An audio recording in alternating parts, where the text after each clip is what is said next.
కాంగ్రెస్ అధ్యక్షుడు మల్లికార్జున ఖర్గే ప్రధానమంత్రిపై చేసిన టెర్రరిస్ట్ వ్యాఖ్యలను బీజేపీ జాతీయ కౌన్సిల్ సభ్యుడు విష్ణువర్ధన్ రెడ్డి తీవ్రంగా ఖండించారు. ఈ వ్యాఖ్యలు ఒక వ్యక్తిపై కాకుండా దేశ ప్రధానమంత్రిపై చేసినవేనని, ఇవి దేశ రాజకీయాల స్థాయిని తీవ్రంగా దిగజార్చే విధంగా ఉన్నాయని పేర్కొన్నారు. దీర్ఘకాలంగా అధికారానికి దూరంగా ఉండటం వల్లే కాంగ్రెస్ నేతలు ఇలాంటి బాధ్యతారహిత వ్యాఖ్యలు చేస్తున్నారని ఆయన విమర్శించారు. దేశ ప్రజల మనోభావాలను గౌరవిస్తూ కాంగ్రెస్ పార్టీ వెంటనే క్షమాపణ చెప్పాలని ఆయన డిమాండ్ చేశారు. భారతదేశ రాజకీయాల్లో గత 12 సంవత్సరాలుగా అధికారం కోల్పోయినటువంటి కాంగ్రెస్ పార్టీ, ఆ పార్టీకి సంబంధించినటువంటి జాతీయ అధ్యక్షుడు మల్లికార్జున ఖర్గేతో సహా ప్రతిరోజు భారత ప్రధానమంత్రి నరేంద్ర మోడీ గారి మీద, భారతదేశంలో ఓట్లేసినటువంటి ప్రజల మీద నోటుకు వచ్చినట్లు మాట్లాడడం అనేటువంటిది సర్వసాధారణమైపోయింది. అధికారం కోల్పోయినటువంటి పిచ్చితో భారత ప్రధానమంత్రిని టెర్రరిస్టుగా పోల్చడం అనేటువంటిది కాంగ్రెస్ పార్టీ దిగజాడు రాజకీయాలకు మరో మెట్టు.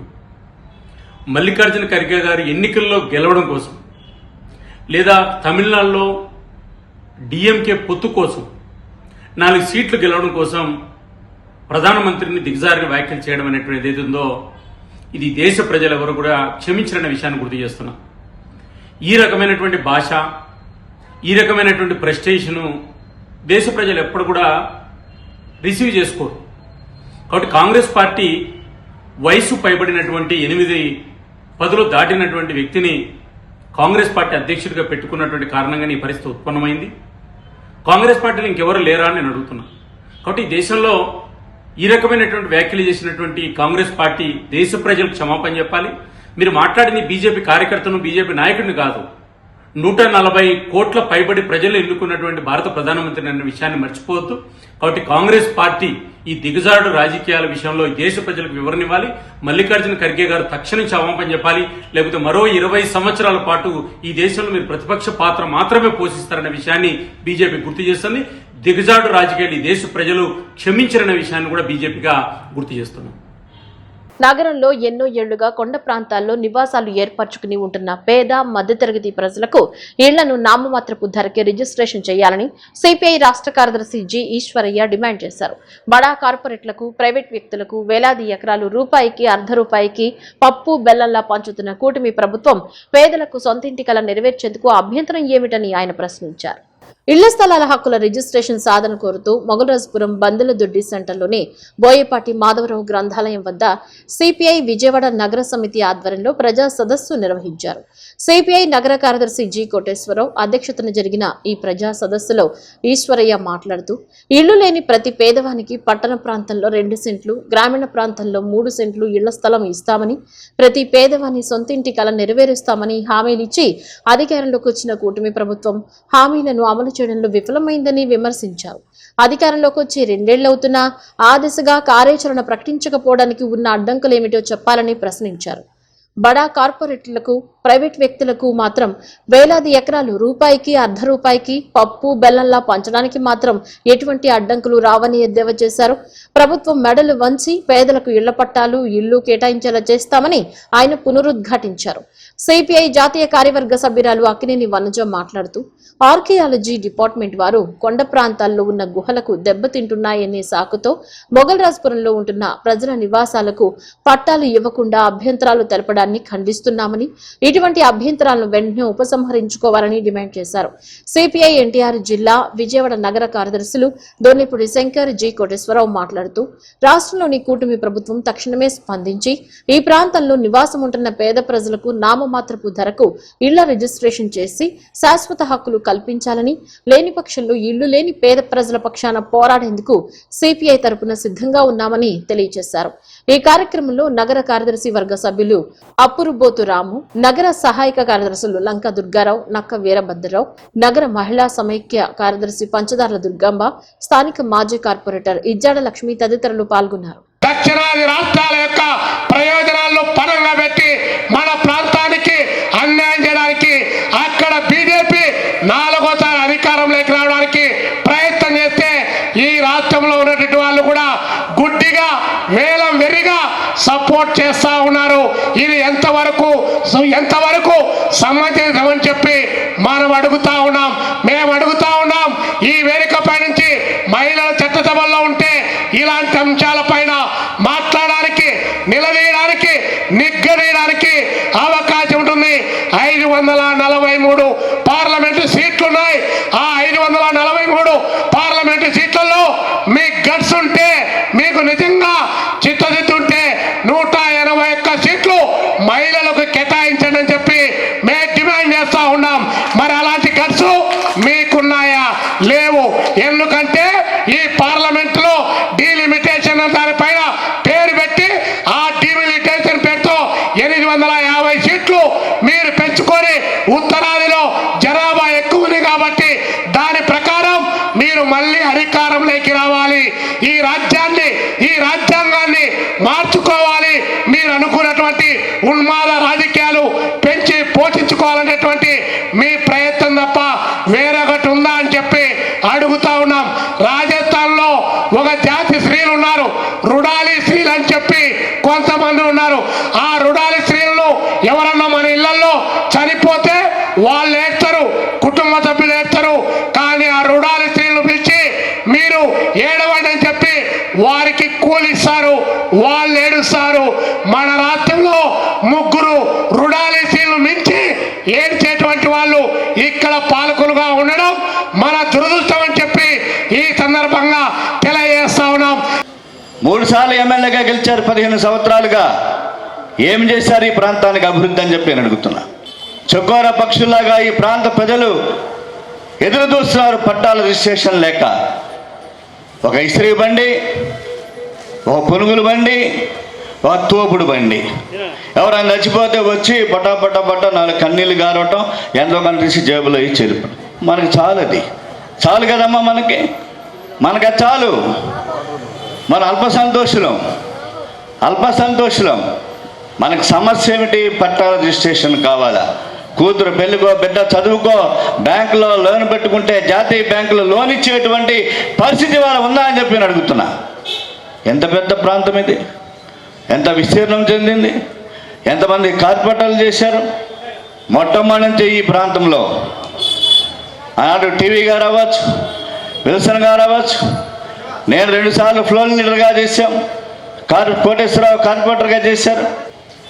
అందరం పోట్లాడిన వాళ్ళమే. కమ్యూనిస్ట్ పార్టీ నాయకులు అనేక మంది ఈ ప్రాంతంలో, బర్రె శ్రీనివాసరావు, వంకాయలపాటి నారాయణరావు, అనేక మంది.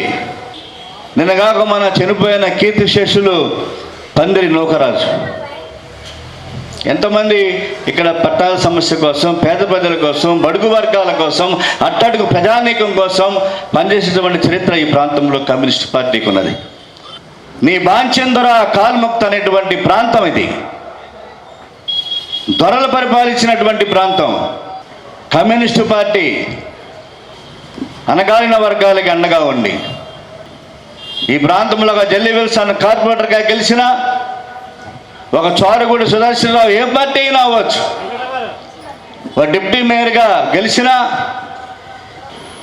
అనేక మంది ఈ ప్రాంతంలో కార్పొరేటర్లుగా గెలుపొందిన పేద వర్గాల ప్రతినిధులుగా, అట్టడుగు వర్గాల రిప్రజెంటేషన్ చేసేటువంటి పరిస్థితి ఈ ప్రాంతానికి ఉన్నది. మరి ఎందువల్ల ఎమ్మెల్యేలు, ఎంపీలు, మేయర్లు ఎంతమంది ఇక్కడ చూస్తున్నాం. శిలాఫలకాలు కనపడుతున్నాయి, బ్రహ్మాండంగా శిలాఫలకాలు. ఇప్పటికే మంచినీటి సమస్య ఉన్నది. ఎన్టీఆర్ జిల్లా తిరువూరులో డ్రగ్స్ నిర్మూలనే లక్ష్యంగా దండయాత్ర 2.0 పరీక్ష చేద్దాం, మత్తు వదిలిద్దాం కార్యక్రమం నిర్వహించారు. మైలవరం ఏసీపీ వై ప్రసాద్ ఆధ్వర్యంలో సర్కిల్ ఇన్స్పెక్టర్ గిరిబాబు పర్యవేక్షణలో ఆర్యవైశ్య కళ్యాణ మండపంలో ఈ కార్యక్రమం జరిగింది.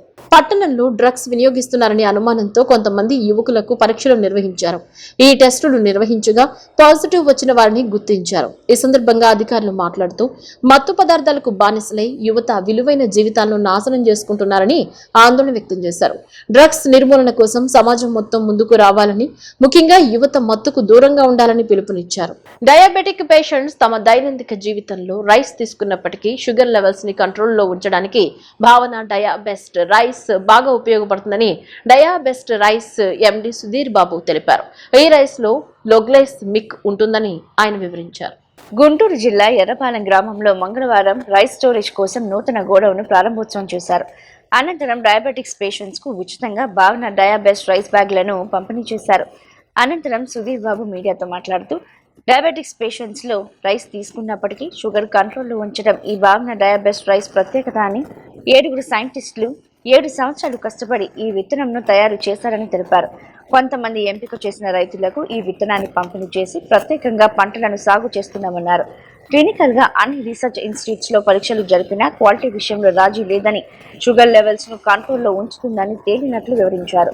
రానున్న రోజుల్లో అన్ని మెడికల్ షాపుల్లోనూ సూపర్ మార్కెట్లలోనూ ఈ బియ్యం అందుబాటులో ఉంటుందని తెలిపారు. అసలు తినడానికి చెప్పాలి అంటే అసలు ఏది సూటబుల్ ఫుడ్ ఏదీ లేదు. దాన్ని దృష్టిలో పెట్టుకొని దాదాపు 7 సైంటిస్టులు 7 సంవత్సరాలు రీసెర్చ్ చేసి తీసుకొచ్చిందే భావన డయాబెస్ట్ రైస్. ఇది లో గ్లైసమిక్ రైస్.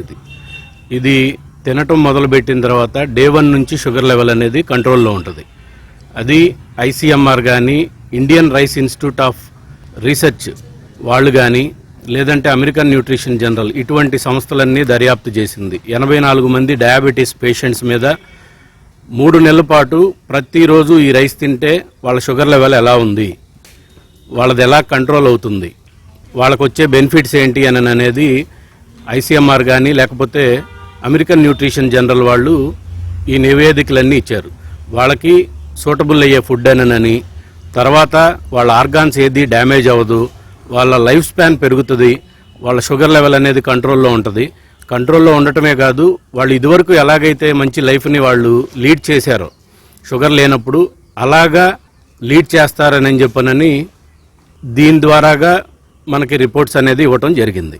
ఇప్పుడు మార్కెట్లో భావన డయాబెస్ట్ రైస్ షుగర్ పేషెంట్స్కి ఒక వరంగా మారిందని చెప్పడానికి సందేహం ఏమీ లేదు. 2 తెలుగు రాష్ట్రాలే కాదండి, దాదాపు 7 రాష్ట్రాల్లోకి రైస్ వెళ్తుంది. ఇప్పుడు 2 తెలుగు రాష్ట్రాల్లో మనకి కంప్లీట్గా ప్రతి ఒక్క షుగర్ పేషెంట్ దీన్ని వినియోగించుకోవాలని చెప్పనని నేను కోరుకుంటున్నాను. అవునండి, ఎమ్మెల్యేలు, ఎంపీలు దాదాపు చాలామంది దీని కస్టమర్స్ ఉన్నారు. దేనికి అనంటే ఒక ఎమ్మెల్యే గారు అయితే కొర్రల జావా అంత బీరకాయ అన్నం తింటారంట. అటువంటిది ఈ రోజున ఎక్కడికి వెళ్ళినా కానీ ఆయన కారులో బాక్స్ పెట్టుకుంటున్నారు. పోనీ బయట అవుట్ ఆఫ్ స్టేషన్ వెళ్తే వాళ్ళు క్యారీ చేస్తున్నారు, 5 కేజీల ప్యాకెట్లు అట్లా క్యారీ చేసి రైస్ ఇది వాడతా అన్ని కర్రీస్, అన్ని నాన్ వెజ్ కానీ ఏదైనా కానీ హ్యాపీగా తింటున్నారని చెప్పనని మాకు రివ్యూస్ చాలా ఉన్నాయండి. తప్పకుండా అండి, ఇప్పుడు ప్రతి మెడికల్ షాప్లో ఉండాలి అనేదే మా యొక్క ప్రధానమైన ఉద్దేశం. దేనికంటే మెడికల్ షాప్స్లో, సూపర్ మార్కెట్స్లో, ఇంకా మిగతా చోట ఎక్కడా లేకుండా ఇది ఒక మెడికల్ ప్రోడక్ట్ లానే తీసుకెళ్లడం జరిగింది ఇప్పుడు దాకా. దాన్ని రానున్న రోజుల్లో అపోలో ఫార్మసీస్ లేదంటే మెడ్ ప్లస్లు కానీ లేదంటే లోకల్గా ఉన్న మెడికల్ షాప్స్లో కూడా పెడితే అక్కడ డయాబెటీస్ పేషెంట్స్కి అందుబాటులో ఉంటుంది, వాళ్ళు రెగ్యులర్గా తీసుకుంటారని చెప్పనని మేము భావిస్తున్నాం. నూజివీడులో సత్య షోరూం గ్రాండ్ ఓపెనింగ్ ఘనంగా జరిగింది. ఈ సందర్భంగా వినియోగదారులకు ఉత్తమ ధరలు అందిస్తున్నట్లు సంస్థ ప్రకటించింది. ఈ నూతన షోరూంలో ముఖ్యంగా మొబైల్స్, హోమ్ అప్లయన్సెస్ విస్తృత శ్రేణిలో అందుబాటులో ఉన్నాయి.